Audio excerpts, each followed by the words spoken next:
Shalom. Shalom, ada orang di sini? Puji Tuhan ya. Anugerah Tuhan itu besar. Kasih-Nya memulihkan kita. Memulihkan sakit penyakit kita dan memulihkan relasi kita dengan Sang Penebus kita, dengan Sang Juru Selamat kita. Maka sebab itu kita bersuka dengan keberadaan kita saat ini. Mungkin kita dalam tekanan, dalam kegalauan, dalam kebimbangan, dalam kekhawatiran. Nah, pada kesempatan petang hari ini, kita mau kembali merenungkan dalamnya kasih Allah. Ya, firman Tuhan pada petang hari ini diberikan judul seruan di tengah kesesakan. Seruan di tengah kesesakan. Berbagai jenis, beragam jenis kesesakan yang seringkali mengganggu atau menghimpit hati kita. Nah, pada kesempatan kali ini kita akan merenungkan seruan Daud ketika dia menghadapi kesesakan. Karena tekanan-tekanan relasi antara ayah dengan anak. Daud punya anak bernama Absalom. Nah, mungkin masalah dengan anak ini menimbulkan Daud seorang ayah yang mengalami satu intimidasi, satu tekanan, satu kesesakan. Ya, kita akan lihat di dalam slide yang sudah saya persiapkan, seruan doa kepada Tuhan. Ketika kesesakan ada, kasih Tuhan harus menjadi penuntun bagi kita semua agar kita selalu ingat ada Tuhan Juru Selamat kita yang akan memberikan jalan keluar, yang akan memberikan solusi bagi kita. Dunia memang menghimpit kita, dunia memang menekan kita. Tetapi kasih Allah yang tadi kita sama-sama nyanyikan, ingat kasih-Nya yang memulihkanku, ingat kasih-Nya yang menyelamatkanku, ingat kasih-Nya yang menyembuhkanku, bilur-Nya yang menyembuhkanku. Sebetulnya pujian itu merangkum seluruh kesulitan yang kita derita, selalu kita temukan jawaban ketika kita berseru dan datang kepada Tuhan. Baik, kita akan lihat di dalam Mazmur 4. Ayat yang kedua. Mazmur 4 ayat yang kedua berbunyi demikian. Apabila aku berseru, jawablah aku ya Allah, yang membenarkan aku. Ya, ini seruan daripada Daud. Ketika dia mengalami tekanan, kesesakan di dalam jiwanya. Dia sebagai seorang raja, sebetulnya dia punya banyak penasehat. Dia sebagai seorang raja punya banyak penari-penari atau penyanyi-penyanyi yang bisa menghibur dia. Tetapi ketika kesesakan itu dia alami, Daud dia berseru kepada Tuhan. Apabila aku berseru, jawablah aku ya Allah yang membenarkan aku. Allah yang mana yang kepadanya Daud berseru? Allah yang membenarkan, Allah yang menebus, Allah yang memulihkan. Walaupun memang ini belum zaman Kristus. Tetapi kita bisa melihat seruan Daud ini merupakan satu nubuatan bahwa sekali waktu kelak ada Sang Juru Selamat yang membenarkan, yang menebus. Puji syukur kepada Tuhan. Jadi seruan Daud itu ditujukan kepada Allah yang membenarkan. Di dalam kesesakan, Engkau memberi kelegaan kepadaku. Ini keyakinan. Ketika dia berseru kepada Allah yang sudah membenarkan, dia punya keyakinan bahwa Allah akan mendengar. Allah akan berbuat sesuatu yang memberikan kelegaan. Puji syukur kepada Tuhan. Dan memang itu undangan Sang Juru Selamat. Tuhan Yesus mengundang. Marilah kepadaku semua yang letih, lesu, berbeban berat. Aku akan memberi kelegaan. Berbicara tentang kelegaan, itu berbicara tentang jiwa yang mengalami kelegaan. Di dalam seruannya Daud dengan yakin bahwa Allah akan melakukan sesuatu. Kembali dia berseru, kasihanilah aku dan dengarkanlah doaku. Melalui ayat ini kita bisa renungkan bersama-sama. Bagaimana sikap hati Daud, bagaimana keyakinan Daud, dan bagaimana kerendahan hati Daud ketika dia berseru memohon pertolongan Tuhan. Inilah pelajaran yang dapat kita terima. Inilah pelajaran yang dapat kita tiru. Tanpa sadar banyak orang berdoa dengan sungguh-sungguh, berdoa berharap kepada Tuhan, tapi sebetulnya dia sedang menuntut Tuhan dan seolah-olah mengatur Tuhan. Ini banyak terjadi. Tetapi kembali dalam kesempatan ini, mari kita renungkan pengalaman Daud ketika dia menghadapi kesesakan. Lalu kita juga akan telaah kesesakan seperti apa yang sedang diderita, yang sedang dialami oleh Daud. Di dalam Mazmur 4 ayat yang ketiga.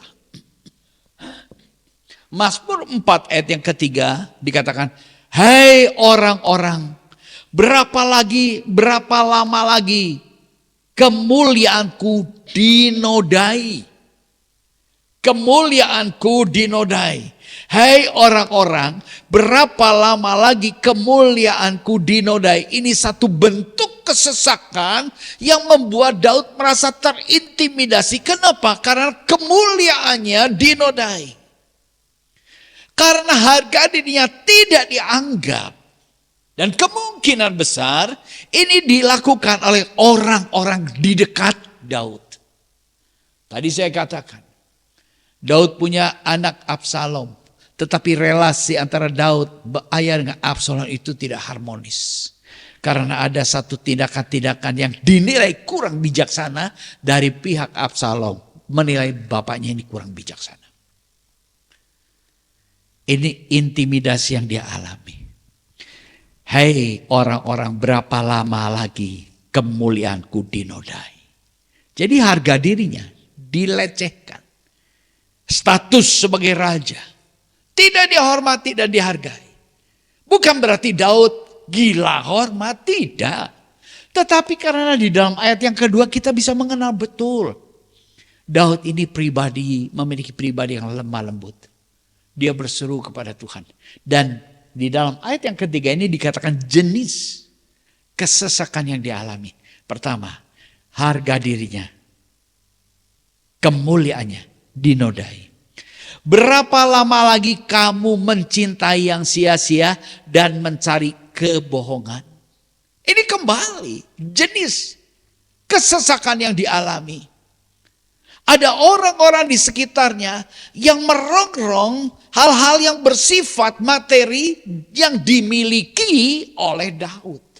Yaitu kekuasaannya. Memang kalau kita runut, Absalom itu dia mendambakan kekuasaan daripada Daud. Lalu pada akhirnya juga dia berusaha mengkudeta posisi Daud. Ini yang terjadi. Dia katakan Daud dalam doanya, berapa lama lagi kamu mencintai yang sia-sia. Orang yang mencintai yang sia-sia, mencintai yang fana, mencintai materi, mencintai jabatan, mencintai kekuasaan. Itu adalah orang-orang yang tidak mengenal Allah yang seharusnya dicintai. Tetapi melihat dunia yang membuat ketertarikannya. Sehingga mereka mencintai dunia ini. Berapa lama lagi mencari kebohongan.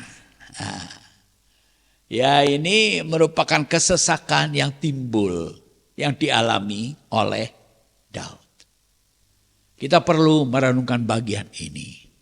Mungkin kita pun pernah mengalami satu kesesakan. Yang aku kok sepertinya kurang dihargai. Orang itu kok begitu iri dengan apa yang Tuhan percayakan kepadaku. Sering ya kita diiriin sama orang-orang di sekitar kita.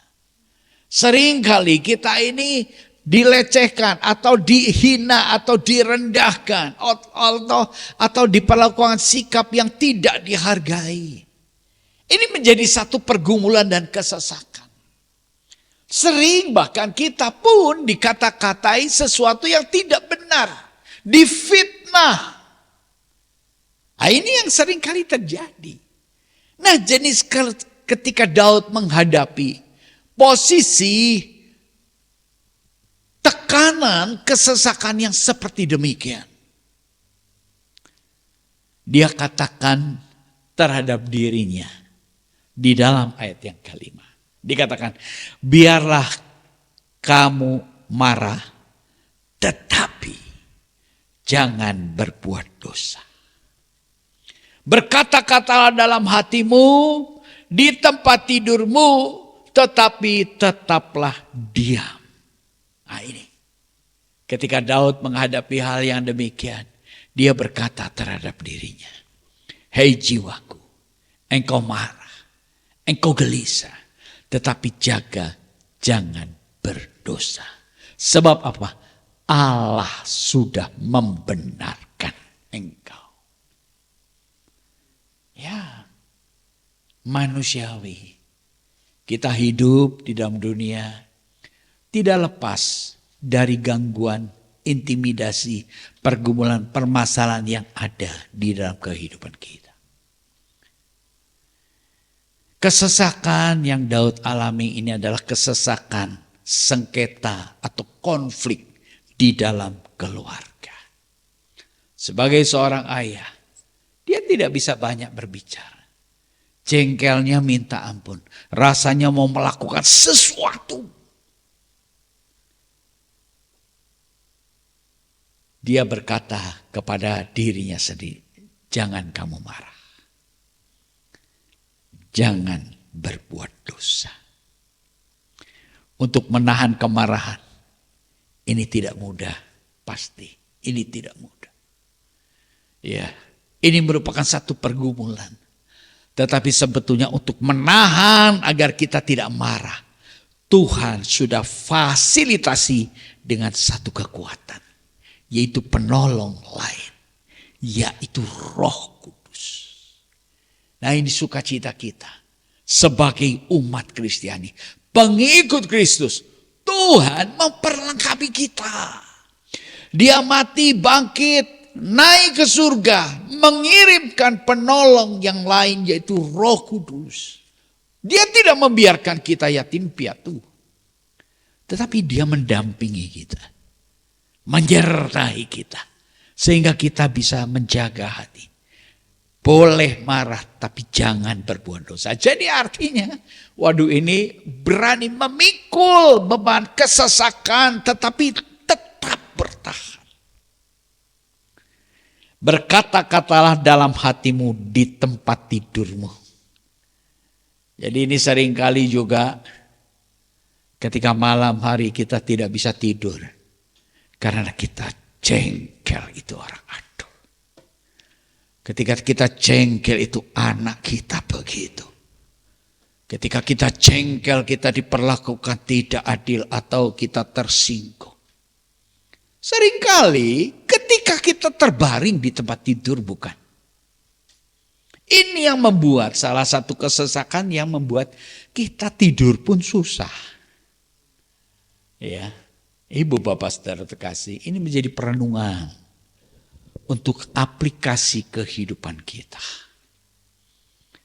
Apakah Tuhan mendengar seluruh doa dalam kondisi demikian? Ya, Dia mendengar. Di dalam slide berikutnya, Tuhan mendengar seruan doa orang yang dikasihinya. Tuhan mendengar. Walaupun Daud sebagai raja, dia punya kuasa. Dia bisa bertindak dengan amarahnya. Dia bisa bertindak mengumbar hawa nafsunya. Untuk melenyapkan siapapun yang mau dia lenyapkan. Dia bisa. Sebab statusnya raja. Kita akan lihat Mazmur 4 ayat yang keempat. Ketahuilah bahwa Tuhan telah memilih baginya seorang yang dikasihinya. Tuhan mendengarkan apabila aku berseru kepadanya. Ini seruan Mazmur daripada Daud. Daud katakan, ketahuilah bahwa Tuhan telah memilih baginya seorang yang dikasihinya. Seorang yang dikasihinya itu menuju kepada siapa? Kepada siapa? Kepada dirinya sendiri.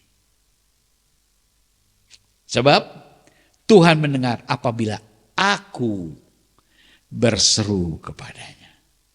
Jadi di dalam Mazmurnya ini Daud menyatakan, ketahuilah bahwa Tuhan telah memilih baginya seorang yang dikasihinya. Daud betul-betul yakin bahwa dirinya dikasihi Tuhan. Amin. Adakah ibu bapak merasa bahwa ibu bapak yang ada tempat ini dikasihi Tuhan? Ini harus menjadi satu keyakinan kita.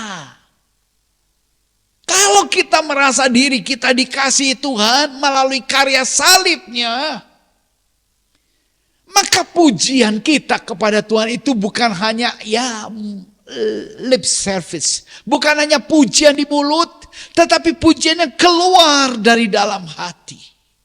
Beda ya. Orang itu kalau memuji hanya menyanyi untuk enak didengar karena iramanya dan lain sebagainya enak. Atau menyanyi dengan satu ungkapan pernyataan hati yang sungguh-sungguh, itu beda. Dan Tuhan tahu hati kita itu seperti apa. Ini. Daud menyatakan, ketahuilah bahwa Tuhan telah memilih baginya seorang yang dikasihinya. Sebab itu kita semua yang ada di tempat ini atau yang sedang ikut di rumah masing-masing, kita semua adalah pribadi-pribadi yang sangat dikasihinya. Jangan ragu, kita membuka seluruh hati kita. Kita berseru kepada Dia memohon pertolongannya. Jangan sampai kita ragu. Tetapi yakin perhatiannya limpah atas kita. Nah ini Daud. Dia berseru kepada Tuhan. Tuhan mendengarkan apabila aku berseru kepadanya. Dia yakin aku ini adalah pribadi yang dikasihi Tuhan. Sekalipun dunia membenci aku, sekalipun dunia tidak menghiraukan aku, sekalipun dunia tidak menghargai aku, sekalipun dunia mengesampingkan aku, tetapi ketahuilah Tuhan mencintai kita. Inilah satu relasi kasih daripada Allah yang adalah kasih. Kita sebagai anak-anaknya, kita hidup di dalam zaman anugerah. Daud menyeru Allah sebagai Allah. Tetapi kita menyeru Allah sebagai Bapa. Amin.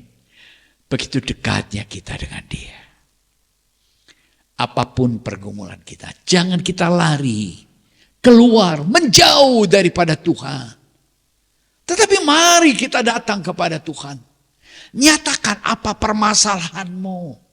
Nyatakan apa pergumulanmu.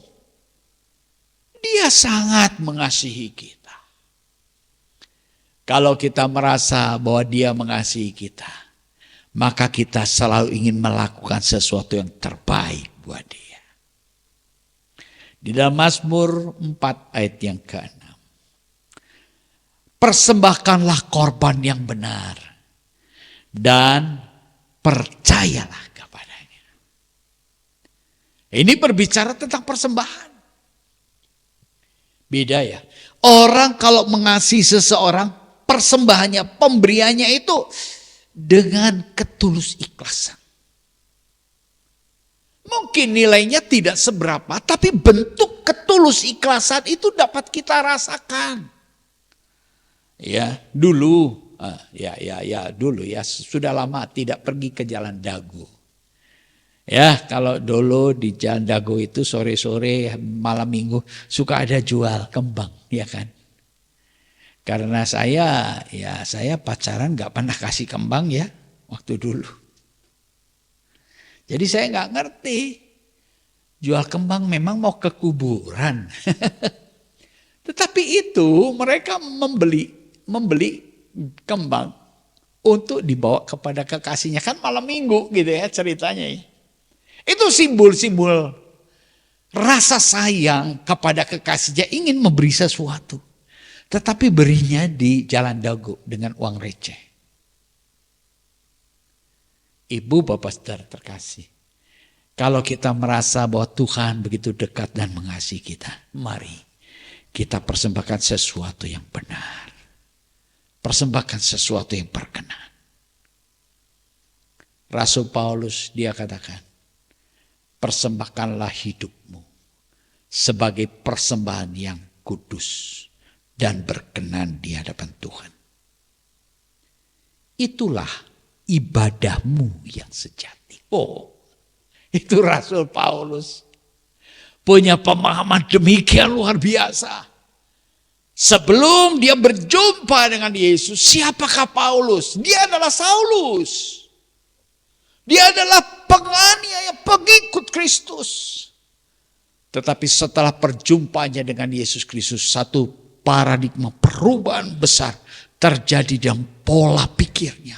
Terjadi di dalam perubahan tujuan hidupnya. Dia menjadi pengikut Kristus yang setia. Dia menjadi pewarta Tuhan yang setia. Dia tahu apa yang harus dipersembahkan kepada Allah yang mengasihinya. Daud juga demikian. Daud katakan persembahkanlah korban yang benar. Kalau kita mau mempersembahkan pujian, memuji dia dengan sikap hati yang penuh dengan ketulus ikhlasan. Kalau dia mau melayani Tuhan, layani Tuhan dengan segenap hati. Berikan sesuatu yang terbaik buat Tuhan. Sebab hidup kita ini hanya dalam genggam tangannya. Ya, kita nggak rugi. Memberi sesuatu yang terbaik bagi kita, kita nggak rugi. Sebab kita masih bisa napas, itu pun anugerah Tuhan. Amin. Betapa kita ini ada dalam kuasa Tuhan. Apa yang ada pada kita itu menjadi bagian kecil daripada seluruh hidup kita. Jadi kalau kita mau kalkulasi untung mana ya? Kita mau memberi persembahan buat Tuhan berapa besar ya? Persembahkanlah korban yang benar. Percayalah kepada Tuhan. Dia bertanggung jawab di dalam hidup kita. Saya selalu kalau bisa bangun pagi hari, saya bersyukur Tuhan, terima kasih. Ini hari saya masih hidup. Ini hari saya masih bangun. Dan saya yakin kalau Tuhan izinkan saya bangun hari ini, Tuhan siap menopang dan menolong saya sepanjang hari ini. Tuhan akan melindungi saya. Sekalipun mungkin orang-orang bisa berkata, meremehkan kita. Di dalam ayat yang ke-7, Mazmur 4 ayat yang ke-7, banyak orang berkata, siapa yang akan memperlihatkan yang baik kepada kita? Mungkin Daud saat itu dia mengalami, mungkin orang-orang yang kontra sama Daud, yang bersih tegang, yang memberontak Daud, mereka katakan, mana mungkin Daud ditolong oleh Tuhan. Apakah kebaikan Tuhan tetap dinyatakan kepada Daud?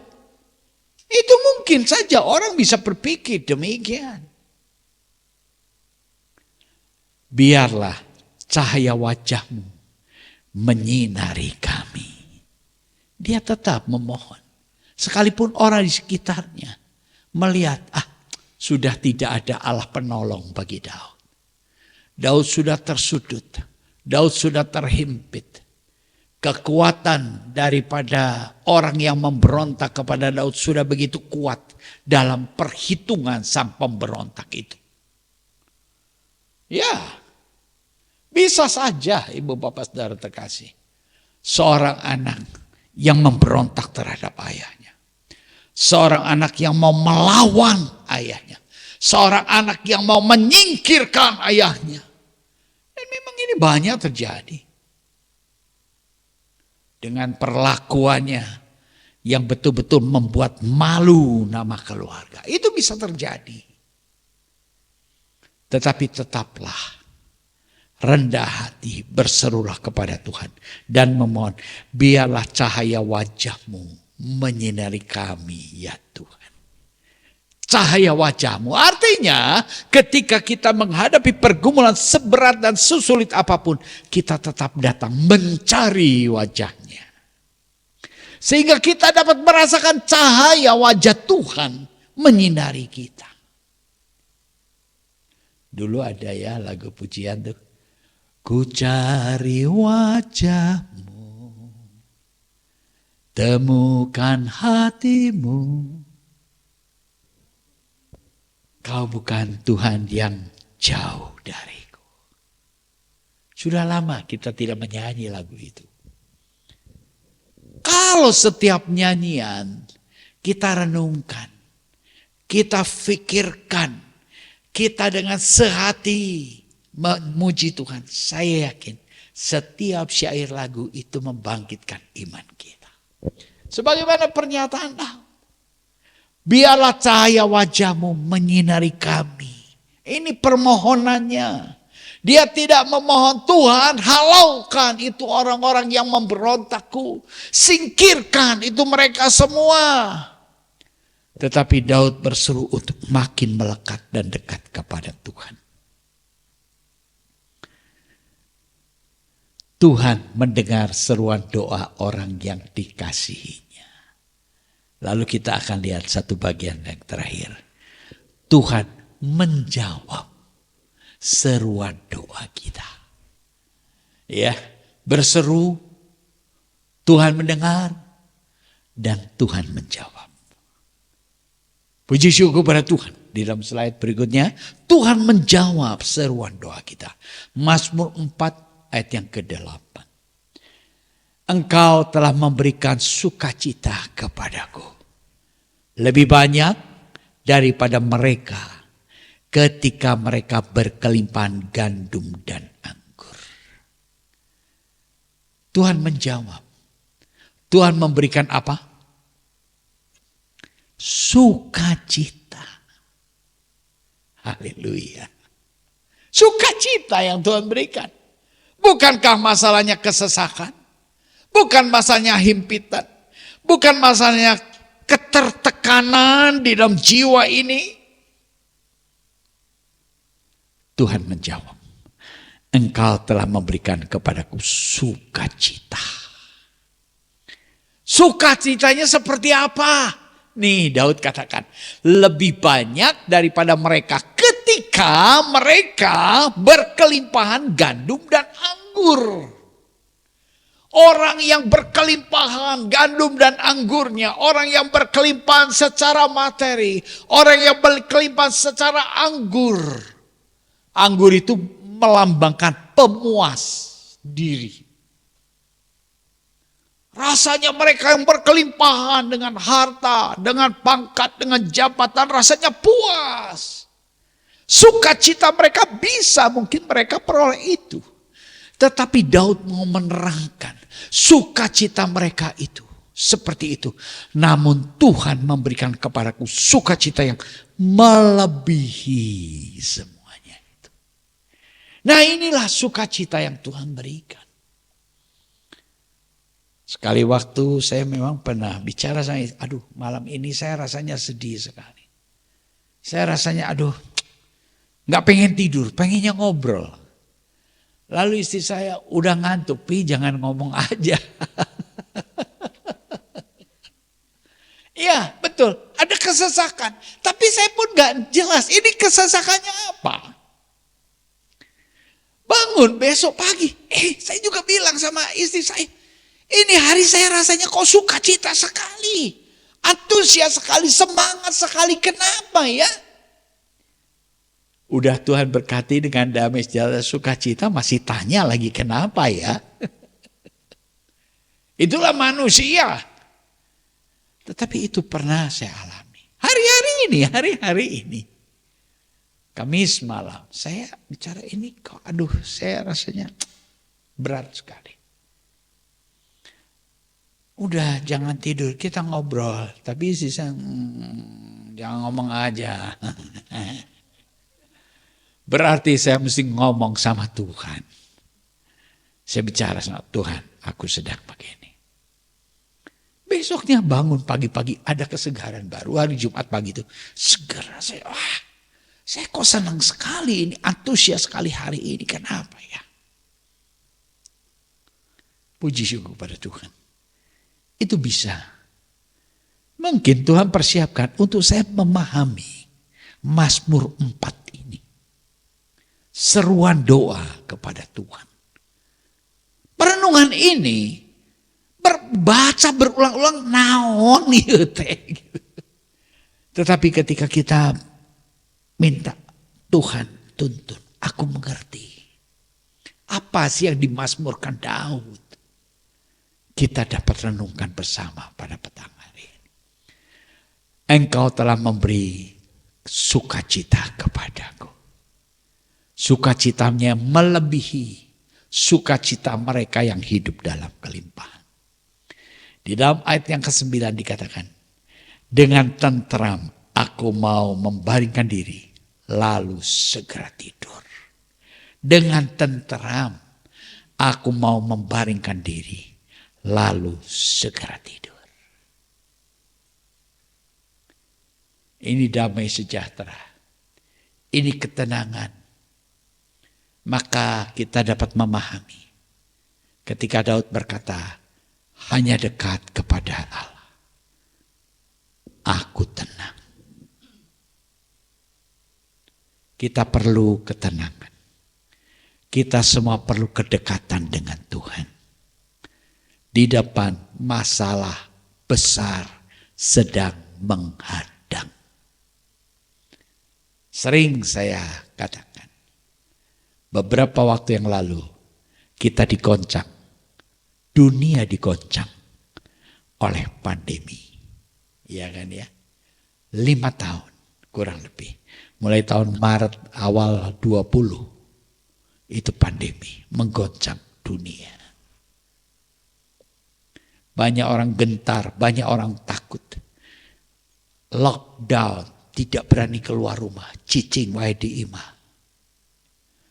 Tetapi kesulitan itu sempat mengubah gaya hidup manusia.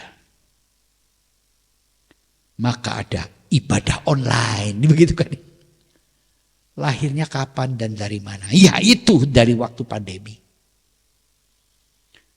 Ya, lalu belanja online, begitu kan ya?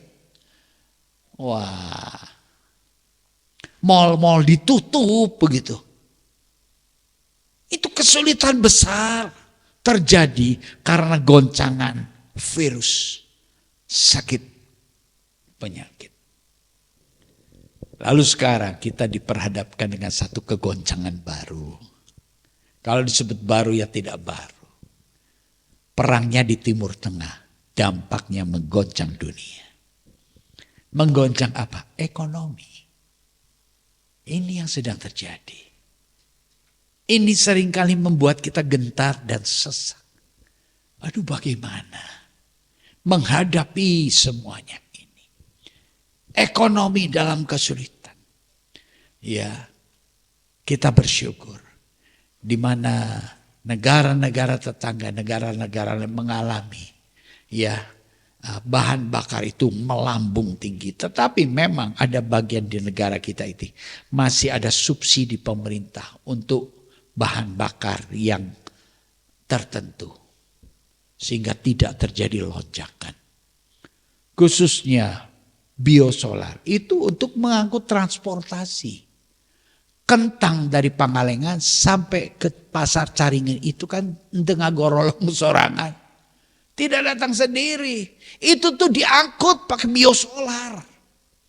Coba kalau seandainya itu pun meningkat, dapat kita bayangkan ya lonjakan kentang yang bagi kentang, harganya jadi seberapa, engkol, semua bahan makanan jadi waduh melonjak tinggi.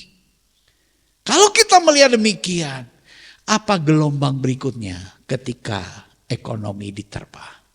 Kira-kira apa? Kelaparan. Orang punya duit tapi nggak cukup beli makanan. Ketika makanan ini tidak terbeli, terjadi pembusukan dan para petani tidak mau bercocok tanam lagi. Akhirnya uang ada yang dibeli tidak ada. Ini semua akan terjadi. Ya, kita semua berharap apakah perang dunia ketiga ini akan terhenti atau berlanjut? Kita tidak tahu. Sebagaimana Yudas Iskariot, apakah dia akan berhenti membatalkan transaksi menjual Yesus? Atau tidak bisa lagi dibatalkan? Itu tidak ada yang tahu. Hanya Allah yang tahu. Kita tidak tahu misteri ini. Tetapi kita tetap tahu Tuhan kita penuh kasih. Dia mengasihi kita semua. Dia menganugerahkan kehidupan bagi kita. Dan dia pun memperlengkapi setiap kita. Dengan tenteram aku mau membaringkan diri lalu segera tidur. Sebab hanya Engkau ya Tuhan yang membiarkan aku diam dengan aman. Amin. Hanya Engkau ya Tuhan yang membiarkan aku diam dengan aman. Wow. Mau kita mengalami ketenangan jiwa kita. Mau kita mengalami damai sejahtera yang Tuhan Allah berikan bagi kita. Mendekat kepada Tuhan. Ketika kita menghadapi himpitan, jangan lari menjauh dari Tuhan. Tetapi sebaliknya, carilah wajahnya. Datanglah kepadanya. Berserulah kepadanya. Jenis pergumulan kita memang beragam.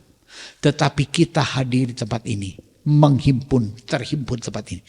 Karena Tuhan yang menghimpunkan kita. Jika Dia yang menuntun menghimpunkan kita di tempat ini. Tuhan menyelidik setiap hati kita.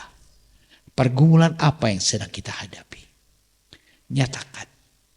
Utarakan kepada Tuhan. Ketika dalam kesesakan, berserulah kepada Tuhan. Dan Tuhan akan menjawab doa kita. Puji syukur kepada Tuhan. Biarlah renungan bersama pada kesempatan petang hari ini.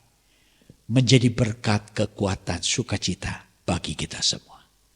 Tuhan Yesus memberkati. Amin.